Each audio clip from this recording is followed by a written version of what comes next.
And I had seen the team as the second employee, and I'd seen the team grow to about 40 to 45.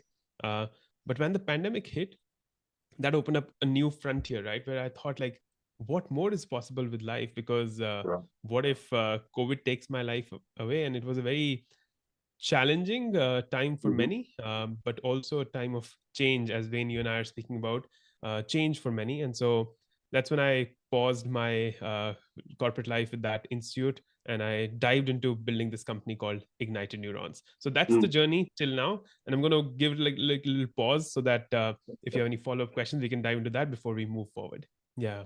Yeah. So when we walk into a client conversation, Wayne, I'm not going to say that I'm the expert here and I'm going to give you like a toolkit or a learning intervention that's going to change your organization and solve everything that you're trying to solve for. But as Right. I'm going to walk in, there's going to be a beautiful conversation. And I was speaking to a client yesterday, and they were sharing a very massive challenge that their organization of 2,100 people is facing right now. And I used the word, that is a beautiful challenge, so and so. And said, Utkarsh, I don't know about the word beautiful yet. All I'm seeing is a challenge. But Yes. that's what I told her, that if we start to look at this as a beautiful challenge, have that conversation where I can get to understand you really well, then that's step one.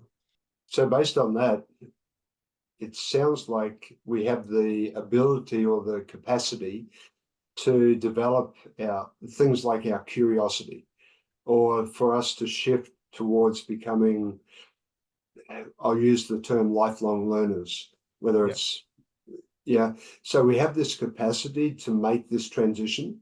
How do we go about that? Like, is there a simple approach, or is this something that people reach the first hurdle and they're going to stop? Like, how does this all unfold? It's been a journey. I would say there's been intense moments in my life where the fear has been incredibly high. Um, the one thing that has kept me going is that ability to understand that this is just a moment in my life, a moment in Yeah. time, and Yeah. tomorrow, as bad as it may seem right at the moment, tomorrow morning when I open my eyes, there's a high probability the sun's going to be out, the birds are going to be singing, and I'm still going to be here. So that's Yeah. sort of how I build on the courage aspect of it. Amazing. There's Yeah. this abbreviation or slang that is YOLO, which the first time someone used it for me, YOLO, I had no idea what it means. And they told Nor me, do I. because you only live once. Ah, That's what it means. YOLO. You only live once. And I'm like, no, I don't agree with that. I yeah, only will die once. I get to live every single every day of day. my life. Yeah, And that's very what good. life is all about. So don't let the sorrows of yesterday remove the sunshine from your today. Whether it's a cloudy day in Melbourne or where you're in Singapore, Wayne, wherever we are, let's find the joy. And I'm an eternal optimist who, when I'm sitting and eating a banana, I find like what joy having this banana that has this sweetness in it. So just find joy wherever you are and be courageous, embrace your fear, and it's a beautiful journey on the tightrope that we're all getting to live today. Welcome, Team ET. Today we're embarking on a journey with our guest, Utkarsh Narang, and we're going to be discussing a number of topics that we're both quite passionate about and committed to within the work that we perform, starting with our baseline of acknowledging that we exist in a world of constant change, and therefore we need to embody a growth mindset, where perhaps curiosity and learning become our parallel constants and help us transform and adapt. I'm guessing, based on our initial conversation with Utkarsh, that our conversation is probably going to take us down the path of personal values.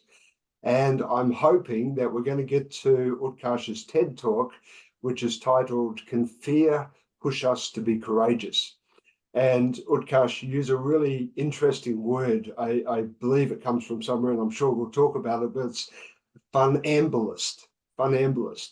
So, Team ET, overall, you're probably guessing already that we're going to be asking the question, how can we become better managers and leaders throughout this conversation?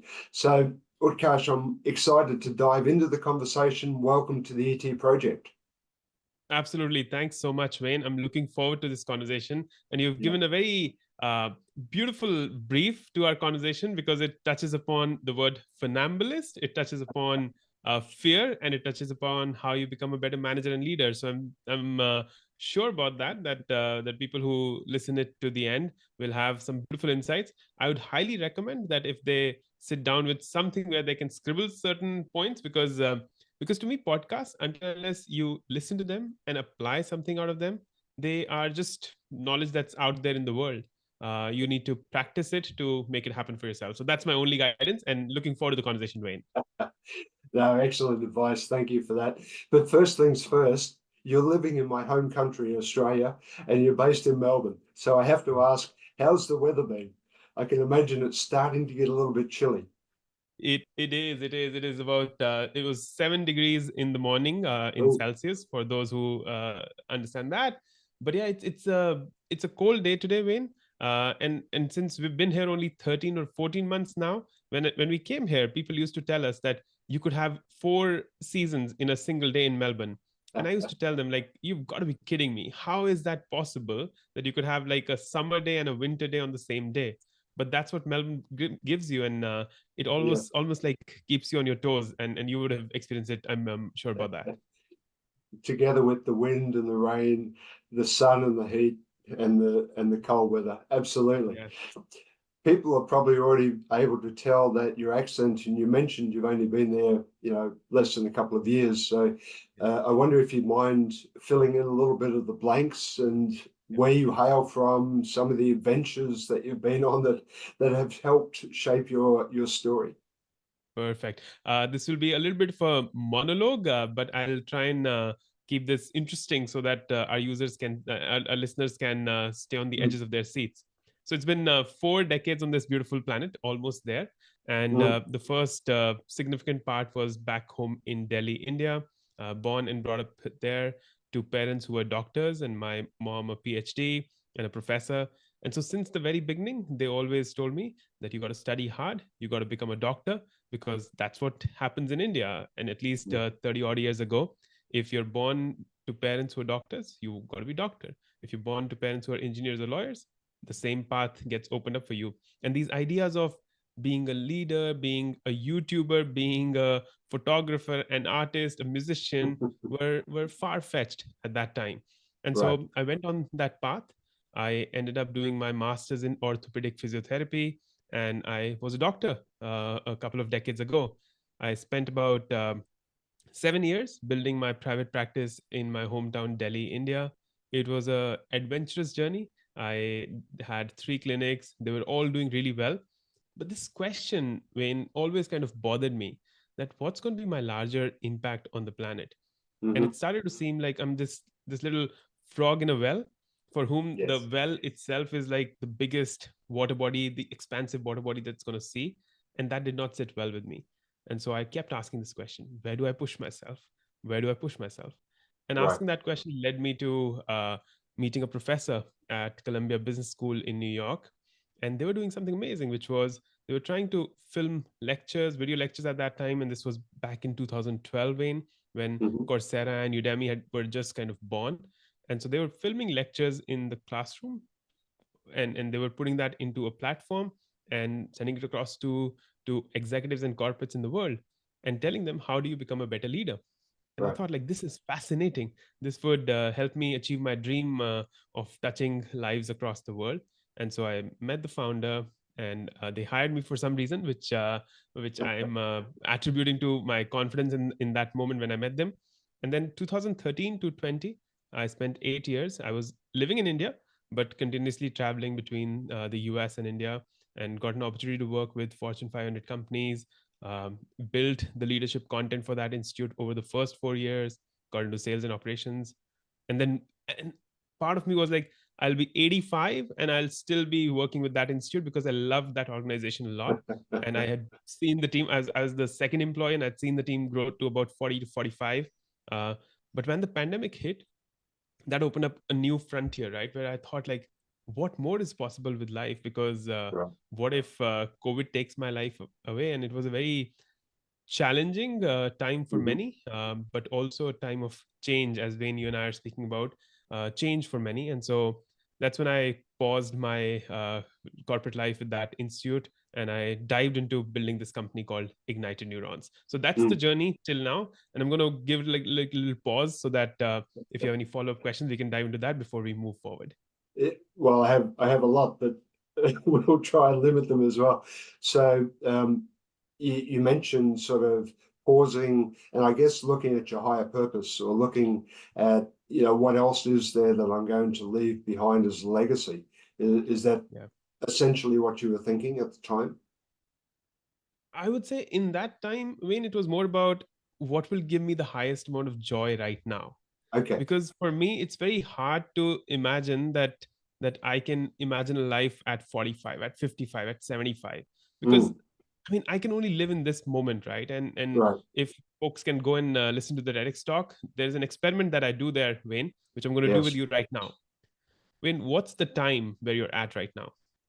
The time right now is 7:38 in the morning. So it's 7:38 in the morning, Wayne. What will you be 7:38, yes. thinking? What will you be thinking, Wayne, in about 14 minutes from now? And I want you to predict the exact thought. Well, Utkarsh, I've listened to your TED talk, so I know the experiment, and of course I can't predict it. Yeah. And so that's the hypothesis, right? That we cannot predict the thought that's going to cross our very own mind in 14 minutes from now. And Mm. here we are trying to predict the future and trying to say that AI is going to take over the world and trying to say that I'll be a $1 billion worth person in 10 years from, and we cannot do that. And so even when I was Right. planning to move from physiotherapy to something else, or planning to move from my filming and operations to something else, I was thinking more of the moment, but it Mhm. was very in depth and rooted deeply in the values that I have and continue to evolve on those. And so that's what kind of my understanding of life became, that if I Right. can find a way to express my values every single day in the right way, then the Mhm. results will take care of themselves, and I can live in the present, and the future Yes. will be beautiful. Nice, very nice. I'm curious, what took you then to Melbourne? So I'm Yeah. guessing that it was the trigger somehow that opened up this corridor for you to ship to Australia. Yeah, yeah. So shifting to Australia, this was back in 2021 when during the second wave of COVID, we had an opportunity as a family to go to the US where my sister lives. We Mhm. spent about 3 months with her, and then we saw the difference in the quality of air, quality of life, and other things that some of the world countries outside of India were providing. And it was Mm. not that we want to take this leap, because I'm to my heart and core a very proud Indian, and I love that country. I go back to India multiple times a year. But Yes. then over the years, my wife had a private practice back home in India, Wayne, and leading a team of 15, serving kids with special needs. So she and I, we met in college, and I Mhm. often say that the best thing that came out of college for me was my wife and not my degree. But she was feeling a lot of stress and strain of what was happening around her, and she was diagnosed with fibromyalgia, a condition where almost all what joints and muscles of your body pain and inexplainably so. And that Right. made us feel like if we could change the environment for her, that might be a valuable leap to take. And Mm. yes, there was again risk that what if we change the environment but things still continue to go down. But I think we were willing to take that risk because it was the fear of losing a loved one that allowed us to be courageous. And the universe plans in mysterious ways, Wayne, because Yeah. this was back in 2022 when someone on LinkedIn reached out to my wife that we have a job offer for you in Melbourne. And Mm. at that time, it seemed too good to be true, but she Mhm. persisted on that path. And here we are, 2 years later, calling this beautiful city, Melbourne, and Australia, a beautiful country, our home. So that's been the journey, Wayne. Well, I hope my colleagues down there are looking after you and treating the family well. So Absolutely. nice intro to where you've come from and what you're doing at the moment. To that point, Ignited Neurons. I love the name of your company. What is it you do through the business? What are you doing to support that cool name? Yeah. So the whole idea, Wayne, is that ultimately it's our mindset that drives everything for us in life. Hmm. And we can try to be a great leader, a great manager, a great business person, but ultimately it all starts by being a great human being. And so how you perceive life's challenges, how you Hmm. understand yourself, how you connect it with your values, and then go out and serve the world, that's the whole mission that Ignite Neurons is on. Our Right. purpose is to help managers become future leaders, and we do that through coaching and workshops and webinars, and all that is needed as a learning development consultancy.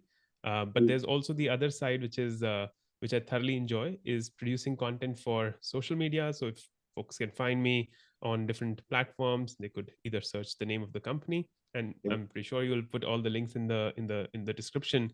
we but will. but helping others just live a life that's more intentional and build with a higher amount of awareness, that's the big thing that we want to achieve through ignited neurons. And all that happens when new neurons get connected in your brain, and Mm. you do things that are beautiful and meaningful. So that's in Yeah. short the purpose of ignited neurons. Excellent. Looking at the company website, you have a few things on there that jumped out to me. You use the infinity symbol as part of your philosophy, I guess, about where your client sits within that infinity symbol. And would you like to explain that a little bit? Absolutely, and you've done very thoughtful research. I really appreciate that, Wayne.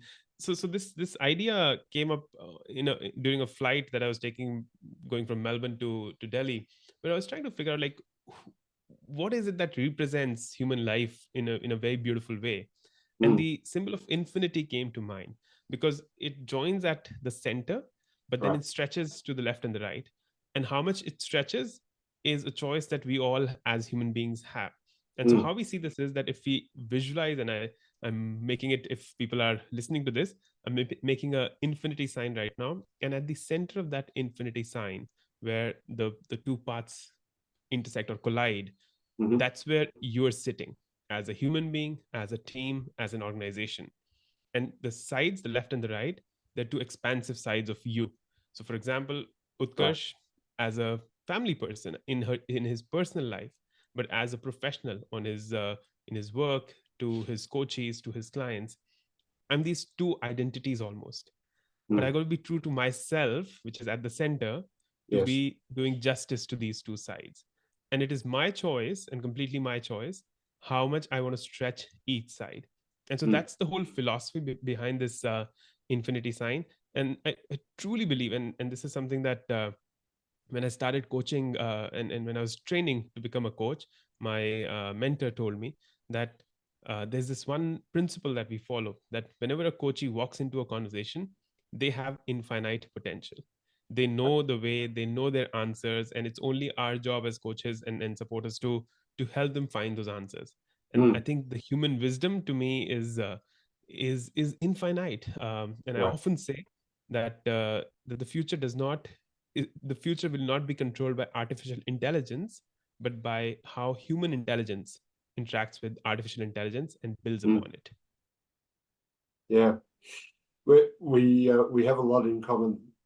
Just listening to a number of the things you're highlighting, and it's also areas that I touch on through coaching, through our education programs as well. On the website, you also talk about that you follow a process called the 5 Cs: converse, challenge, co-create, commit, calculate, if I remember Correct. correctly. Yeah. Yes, you're right.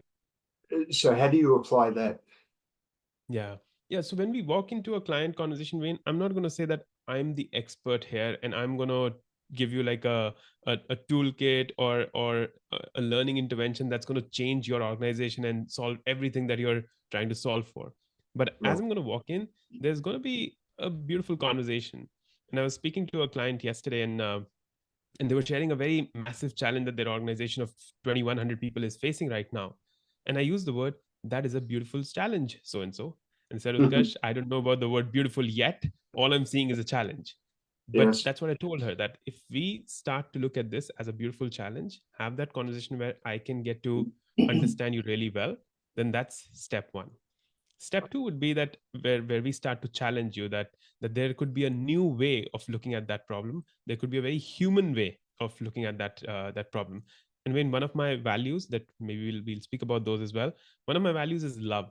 That if I'm Mm, being present here to this conversation with you, Wayne, I'm doing it with a lot of heart and a lot of love.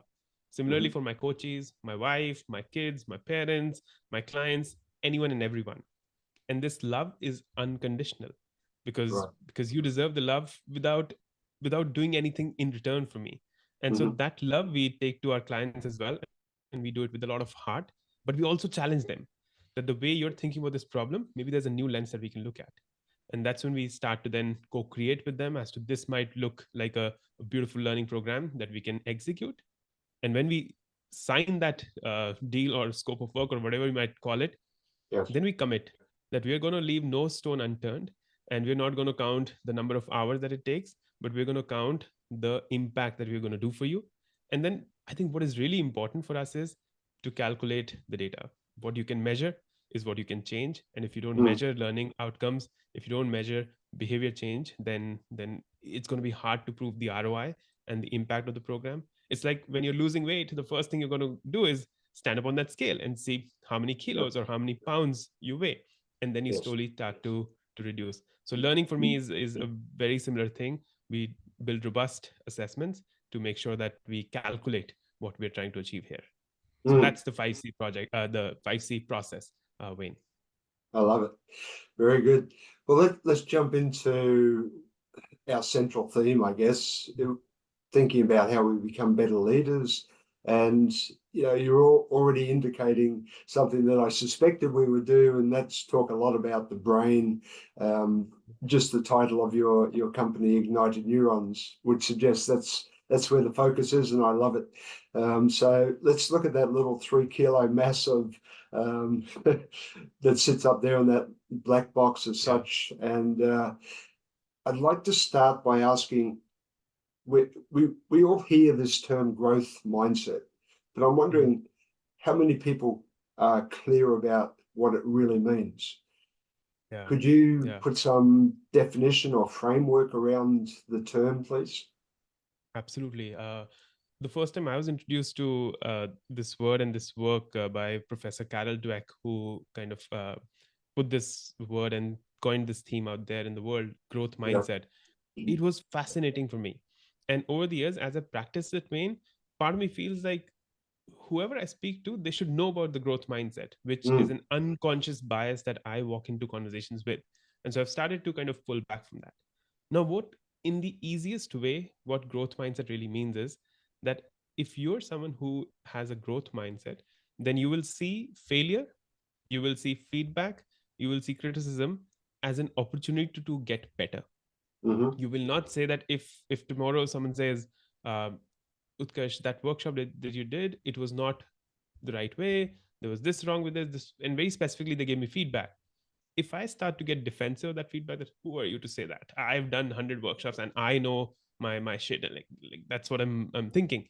Yeah. Then that's me operating in a fixed mindset. I'm not ready to change. I'm not ready to accept that someone else has a viewpoint which is worth listening to. Now, that does not mean that if someone gives me such certain feedback, I have to change everything about my existence looking at what Right. they're trying to say. So it's a very fine balance. But in a sense, growth mindset is your ability to take feedback, criticism, and failure and use that to get better, use that Right. to improve yourself, use that to push yourself out of that comfort zone where you feel that you're not growing enough yet. does Mm. does that fully answer, and happy to speak through more about it. No, I think that's a perfect response. I guess the lead on question to that might be, why is that so critical in this world of constant change? How does that sort of play into that environment? Yeah. Your question almost answers the question, Wayne, because Yeah. it's an ever changing world, right? The world is not going to stop evolving. But are you ready to change yourself? That's the big question that we need to ask ourselves. Yes. And I go back to this example multiple times. When I had my kids, and I'm pretty sure that all of us here were born on this planet as little babies sometime, uh, small little 3 kilo blobs of existence, and then we grow up to do so many beautiful things. But when we start to walk, if there is no physical challenge that we are bothered by and we have, then as a child, we fall multiple times.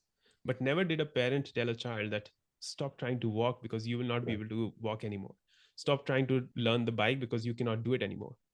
And if we don't do that at that point, then why, when we grow up and as adults, we say, I'm going to try and learn the language, but 2 days failing into it, we say, you cannot never learn a language. And Mm. that's the application of the growth mindset, that the world is going to change and evolve because there are people in this world who are pushing the envelope again and again. But if you're not ready to change, if you're not ready to accept that something needs to shift, then the challenge will remain for you. So that's one. And the second thing is, like, there's solid evidence that people who Yes. continuously improve and continuously change, they become the A players, because for them the growth never stops, the growth never ends. Right. It's not that we enter life and then we will grow till a certain point and then we can die, but growth has to continue till our final breath. Mm. And the final thing, Wayne, that comes to mind is that our bodies, our bodies kind of keep changing themselves, from the microbes in our gut to every cell of our body is being replenished every few weeks. And Right. if that body is not stopping to grow, then why do we let our mind stop growing? Mm. And I guess the advances in neuroscience over the last couple of decades have really opened up our understanding around this whole thing. Terms like neurogenesis, neuroplasticity, neural pathways, these Yeah. are all becoming more household names now, whereas maybe 2 decades ago they were things that only you and the medical profession and a few scientists may know about, right? But today Totally. they're more commonly understood. Yeah. So Yeah. Yeah. And there's so much that we've still not explored, Wayne. I mean, oh, for I don't sure. know how much do we understand of the brain yet, and how we understand that how the brain is wiring together and what the neurons are doing. And so again, it all comes back to uh, it's almost like take life as a beautiful experiment and Mm, keep evolving and changing, because how, Wayne, you will think and how I'll think and how all our listeners will think will be very different. And so take in as much as you can, put it into yes. practice, see how it's helping you, and that's what a lifelong growth mindset can help you achieve. Yeah, fantastic. I'm, listening to you, it all sounds very logical, very straightforward. I'm wondering what would prevent somebody from wanting to have a growth mindset and move in this direction of evolution, if you like, or transitioning. Is Yeah. there anything that jumps out that may limit people in this approach? Yeah. Two things popped into my head, and it's a very commercial slash new age kind of an answer. But Right. Netflix can stop you, Instagram can stop you, and why I say that is that once you start to get very comfortable in the ways that you're living, there start to blinders get formed where you feel that that's the norm and that's the best I can do. I've seen people and I've coached them who would say that, Utkarsh, I have a 9 to 5 job. I Mm, work so many hours.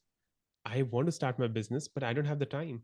And I can never leave my job because it's going to be impossible to pay the bills.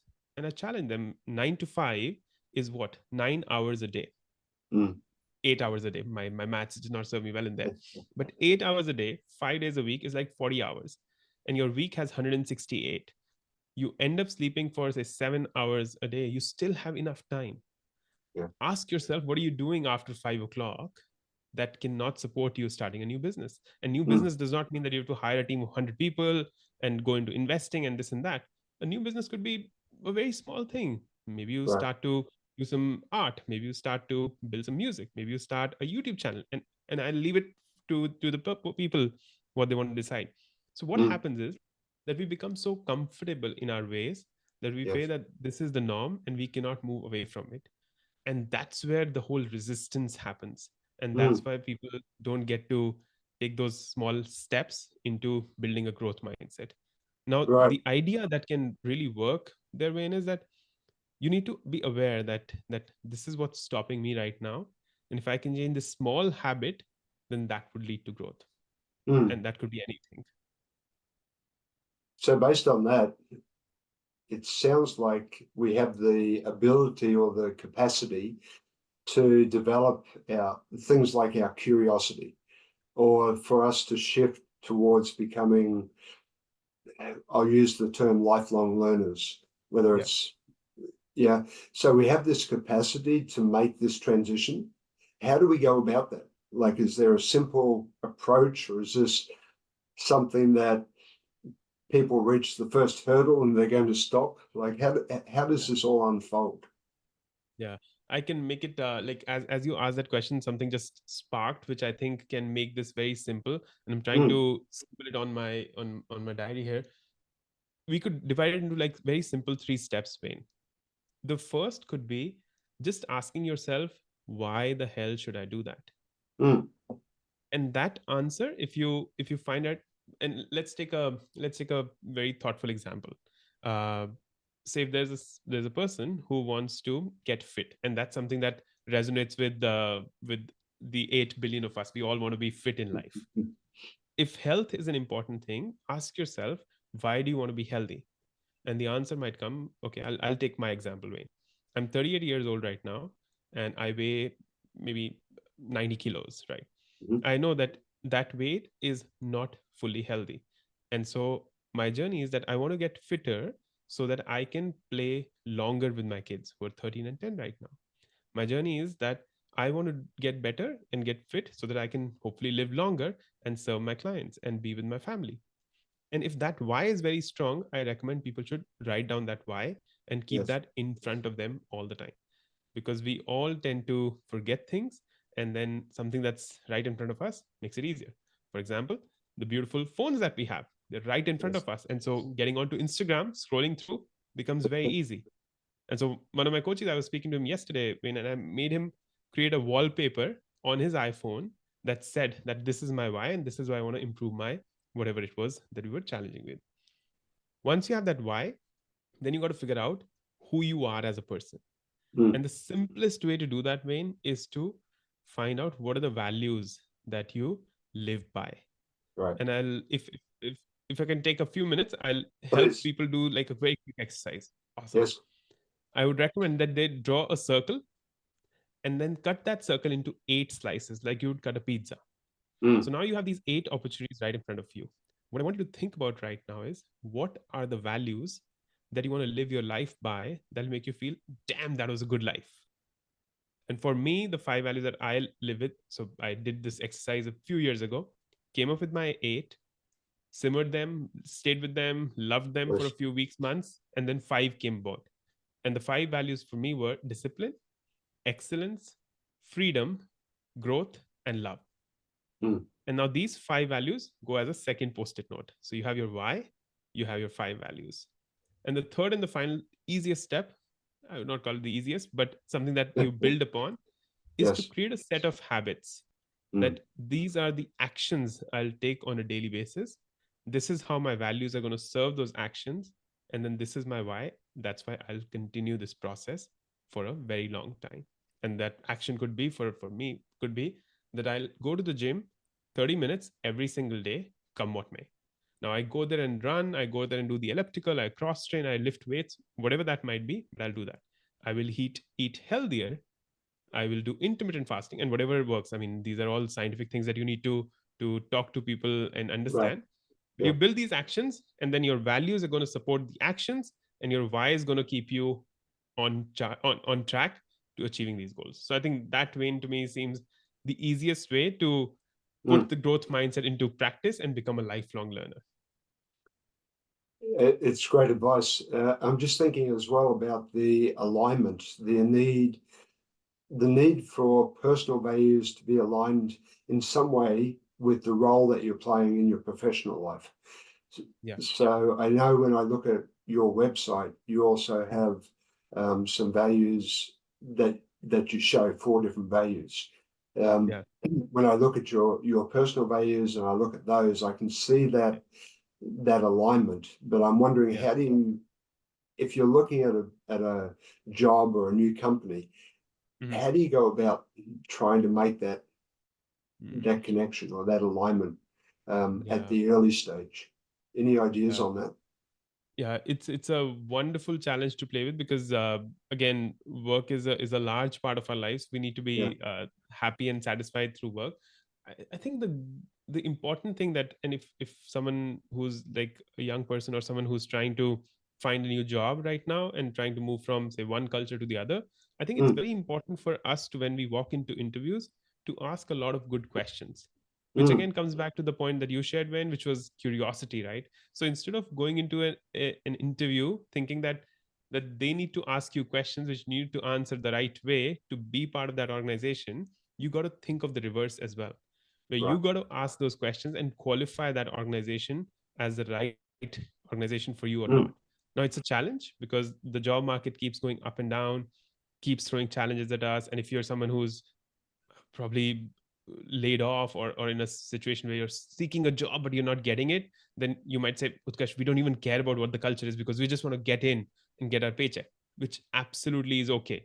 But if you yeah. have the opportunity, at least test these things out, go to their website, read about how the company is operated, talk to a few people who are already maybe at the organization, or who you know through networks and social media is offering everything to us these days. If you can just have a conversation with them, that what kind of an organization is this, if you're aligned with how the organization operates, then it'll be just a seamless process, and that infinity sign, Wayne, that we spoke about, that Yes. will stay in a beautiful balance. Right. Yeah. Very good.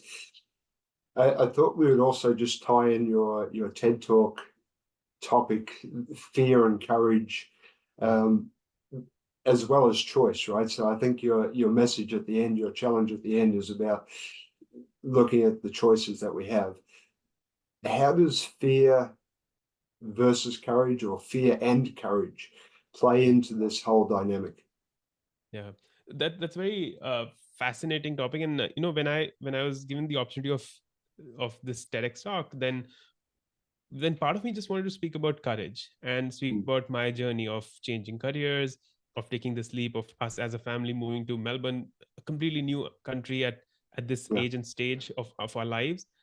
And I so created a WhatsApp group of some very close friends, and I said that this is what I'm planning to speak about. And one of them very beautifully so challenged me. And he said, Utkarsh, the world is talking about courage and everyone wants to be courageous. But is that the only emotion that we have? Mm, What about fear? Because no one speaks about fear. And when that person challenged me, part of me was like, who are you? I'm getting a TEDx talk, and now you're challenging my thought and challenging this and that. But then I listened, because curiosity is an important value. And what they were saying then started to make sense, because as a child that's born, fear is a very innate reaction. We touch something hot, our hand ultimately goes away. yeah. When a child is born, they have certain reflexes which are primitive fear driven reflexes. And I thought that no one is born with courage. Courage is something that you develop over time. And so Right. maybe it's fear that's the more critical emotion that you need to learn to sit with, that you need to learn to embrace, and then use that to embark on this journey of courage. And the big example that I use there, Wayne, is that, and the word that you and I've been, and it still is a tongue twister for me, Yep. funambulist. And the first time I heard this word, it was by the Indian megastar Shah Rukh Khan. He's done plenty of movies. If you're a Right. Bollywood fan, uh, you would know him dancing in Switzerland and things like that. And he said that his philosophy for life is that he is a funambulist. And what that really means, Wayne, is that you're a tightrope walker. That you're Mm, walking this tightrope 40 feet above the ground, and it's never going to get easier. But if you start to instead focusing that what's going to happen on that tightrope, what I'm going to do, and blah, blah, blah, instead of that, you just focus on that first step. There'll be fear as you walk this tightrope of your life. There will be yes. fear, but you embrace that fear to allow you to be courageous. And that's the whole TEDx talk, where I share three stories from my life, parts of which we have shared here as well. Right. But then ultimately, the choice to act is completely yours. Mm, You are the author of your story, so write a beautiful story. Your life is yours and not someone else's. And then finally, that we cannot predict the future, so let's find joy in the present, and when the future comes, we will get into it and we'll live that too. So that's why fear becomes a very important element of this tightrope. right. When I was listening to it and thinking about it myself, I was imagining part of the reason that we stumble at fear, like when it first comes across our path, is that we're looking very narrowly at a point in time, perhaps, or a point on the path, rather than seeing the bigger picture that we're trying to get to. And for me, what I found is if I can pause for that moment and sort of look further ahead at what my goal is or what my ambition is or what I'm trying to strive for, then that helps to generate perhaps courage, or at least reaffirms my commitment in many ways. So it overcomes that initial fear by being able to see a bigger picture. So I sort of can make that correlation with what you're talking about. But I love the tightrope metaphor, because it I can imagine taking that first step out there on that narrow piece of wire and thinking, I'm going to die. I'm going to plummet to my death here. Yeah. Absolutely. No, it is scary. But I'd love to explore, Wayne, if you're open to sharing, like in terms of Please. your own relationship with fear, how has that fear and the relationship evolved? It's been a journey. I would say there's been intense moments in my life where the fear has been incredibly high. The one thing that has kept me going is that ability to understand that this is just a moment in my life, a moment in time, and tomorrow, as bad as it may seem right at the moment, tomorrow morning when I open my eyes, there's a high probability the sun's going to be out, the birds are going to be singing, and I'm still going to be here. So that's sort of how I build on the courage aspect of it. Amazing. Amazing. Thank you for sharing that, Wayne. I think that's very powerful. It almost for 1 minute seemed like I'm the podcast host and you're the guest on the podcast, which I enjoy. But you know, I love there's a that. story that thank you. There's a story that comes to mind. So there was this and it's an Indian parable which has been in different cultures through Yes. different ideas. But what it says is that once there was an emperor who said it to the minister that there's a crossroads in our kingdom where the two walls are meeting like that. I want you to write something on that crossroad, on that wall, that if someone's coming from the right side and they're very happy about their life and where it is, they should go sad. And if someone else is coming from there who's very sad and sorrowful, they should go with a little bit of joy in their heart. And the minister is like, that's a tough problem to solve. But the next day, minister comes up with something, and the emperor goes there, and that's exactly what's happening there. And so what the minister wrote on the wall is, "This too shall pass."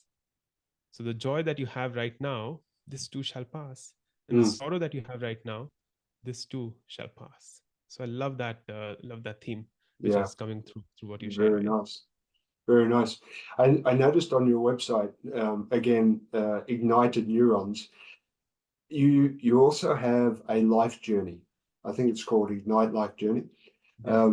What was the inspiration? You have that book?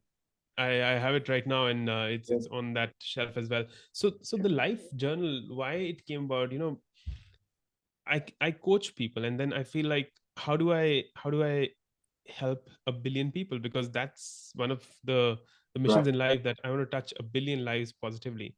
And so what the team and I came about is that we've created these 183 pages, which, for example, the wheel that we were discussing right now, all of that Yes. is in this, and it's 180 pages of reflection, of thinking about your life, about asking some tough questions, because the quality of your life depends on the questions that you ask yourself. And so this journal, if people would want to buy, they can go directly to Amazon. It's available in the US, Canada, India, Australia, and across the world. So they can just find the word Ignite Life Journal, and they should be able Yeah. to find it.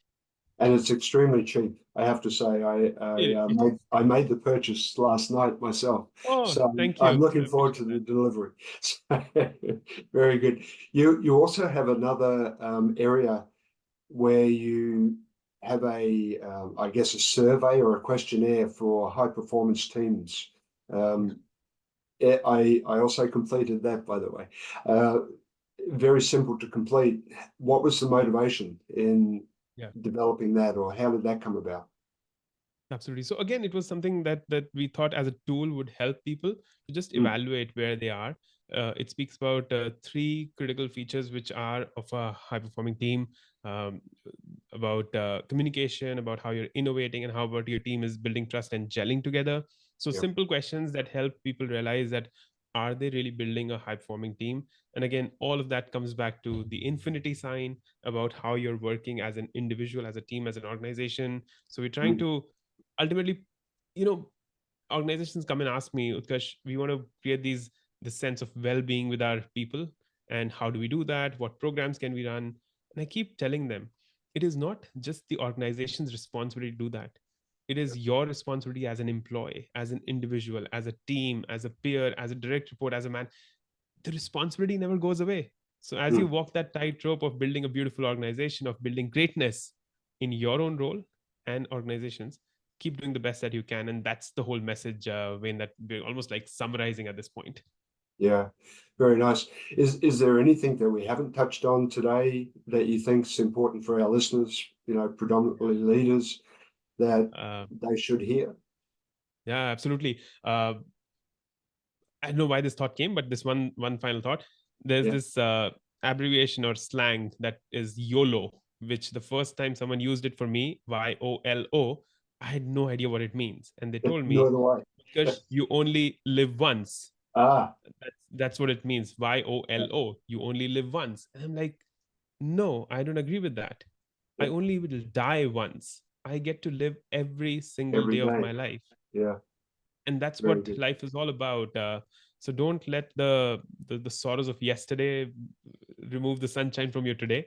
Whether it's a cloudy day in Melbourne or where you're in Singapore, Wayne, wherever we are, let's find the joy. And I'm an eternal optimist who, when I'm sitting and eating a banana, I find like what joy having this banana that has this sweetness in it. So just find joy wherever you are and be courageous, embrace your fear, and it's a beautiful journey on the tightrope that we're all getting to live today.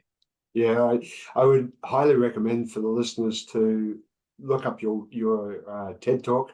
I thought it was extremely well structured, like from a facilitator's point of view, from somebody who talks a lot about communication. I think the TED Talk came across very nicely for me, and the message, the stories supported by the points were very accurate and clear. I'm Thank you. wondering, are you working on anything new at the moment? Is there a book in the pipeline? Are you working on a Yeah. new program, perhaps? Yeah. So a few things that are a book is brewing, and it'll take its own beautiful time to come out in the world, because I want to do it like right. So Yes. that's one. The second is I'm trying to build a self-paced coaching program that we can offer to the world. Mm, So yeah, people can stay tuned on social media, and then anyone who comes to us for coaching, for as an organization to change things, that all excites us. And so we're looking forward to being in touch with whoever finds us at the right moment in the right yeah, fantastic. What is the best social media channel to connect through? I think LinkedIn will be the best. That's where we are the most active. And so you can find me as Utkarsh Narang on LinkedIn. I think that'll be the best one. And Yeah, then if you want regular content and you're someone who scrolls on Instagram, you can go in there as well. But LinkedIn is yeah, the best one. very nice.